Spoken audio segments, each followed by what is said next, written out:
लद्दाख जल रहा है, 4 लोग मारे गए, 70 घायल हुए और सरकार इसके लिए जिम्मेदार किसे ठहरा रही है? जी हाँ, रमन मैगसेसे अवार्ड विजेता कार्यकर्ता सोनम वांगचुक को सवाल यह है कि आखिर सच में कौन गुनाहगार है, लोग या राजनीति?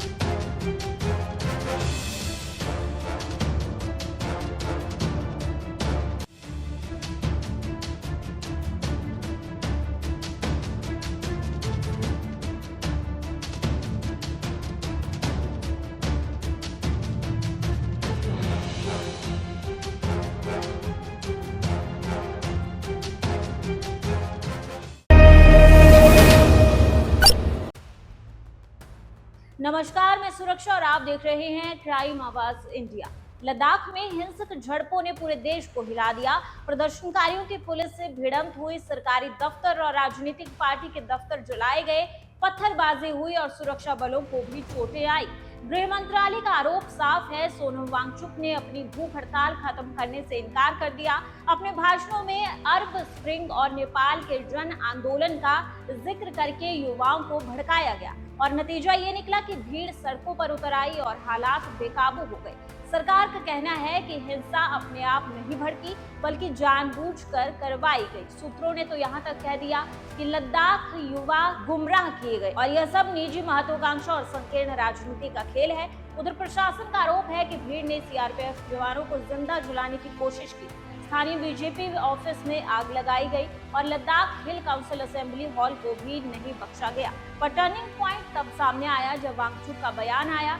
सोनम वांगचुक का दर्द भी सामने आया। उन्होंने कहा कि यह मेरे लिए सबसे दुखद दिन है। 5 साल से हम शांति और अहिंसा के रास्ते पर थे, लेकिन आज हिंसा ने हमारे संदेश को कमजोर कर दिया। उन्होंने भूख हड़ताल तुरंत खत्म करने का ऐलान किया और युवाओं से कहा कि हिंसा रोक दो, क्योंकि इससे हमारे हितों को नुकसान होगा। दोस्तों, आज हमारे अनशन के 15वें दिन ये बताते हुए बहुत दुख हो रहा है कि आज लेह शहर में कुछ बड़े पैमाने पर हिंसा और तोड़फोड़ होने लगी।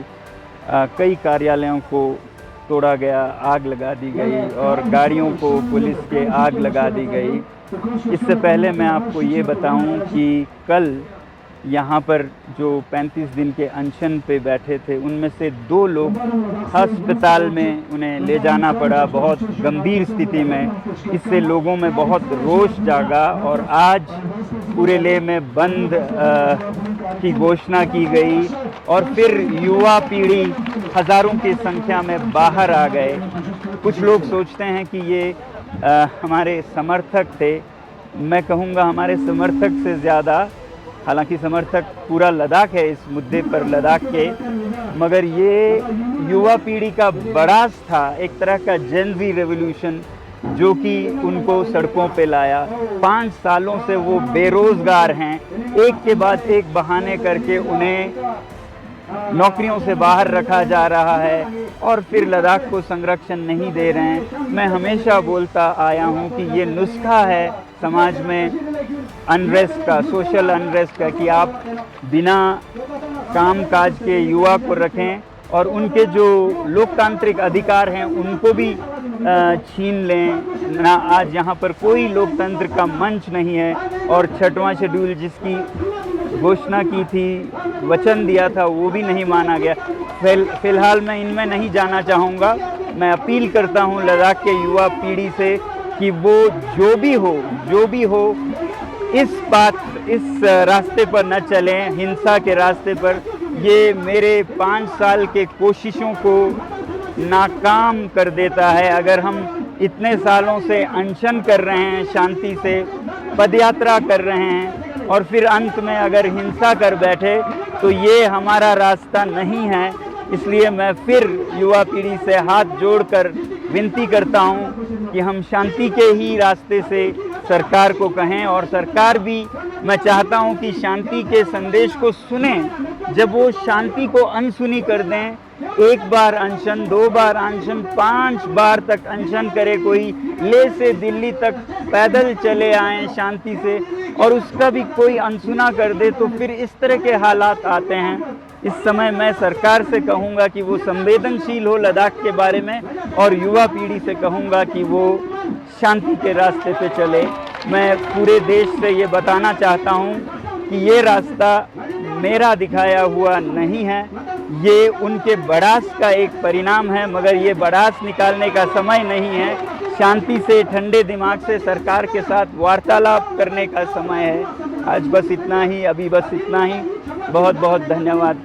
जय हिंद। सरकार का कहना है कि वह पहले ही 6 अक्टूबर को उच्च स्तरीय समिति की बैठक बुला चुके थे, यहां तक कि इसे पहले कराने का भी विचार चल रहा था। इस समिति के जरिए लद्दाख की जनता के कई फैसले भी हुए, जैसे कि आरक्षण 45% से बढ़ाकर 84%, महिला आरक्षण 1/3, स्थानीय भाषाओं को मान्यता, 1800 नौकरियों की भर्ती प्रक्रिया। तो सवाल उठता है कि अगर बातचीत का रास्ता खुला था तो फिर हिंसा क्यों भड़की? लद्दाख के लोग चाहते हैं राज्य का दर्जा और 6ठी अनुसूची की गारंटी। सरकार कह रही है कि वह बातचीत को तैयार है, लेकिन बीच में यह हिंसा किसके हित में हुई? क्या यह सचमुच युवाओं की आवाज थी या किसी साजिश का हिस्सा? और सबसे बड़ा सवाल कि जब शांतिपूर्ण आंदोलन की राह पर चलकर भी लोगों की आवाज नहीं सुनी जाती, तो आखिर जनता के पास क्या विकल्प बचता है? आपका क्या मानना है? जिम्मेदार कौन है, लोग या राजनीति? अपनी राय हमें बताइए और देखते रहें प्राइम आवाज इंडिया।